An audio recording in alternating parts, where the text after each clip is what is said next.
Pour fuir le nazisme et l'antisémitisme, il vient en France avec ses parents et se réfugie en région parisienne. Il va faire plusieurs métiers très différents.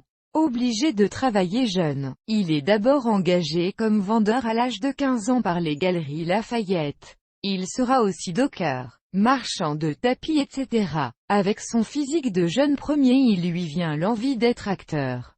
Il s'inscrit au cours dramatique de Charles Dulin sur les conseils d'amis. La guerre éclate et il est requis au Sto en Allemagne. À son retour, il ambitionne de devenir chanteur de variété. Il débute dans des cabarets à Paris puis en province et même à l'étranger en Indochine grâce à la présence française là-bas. Édith Piaf le remarque et le conseille pour sa carrière future.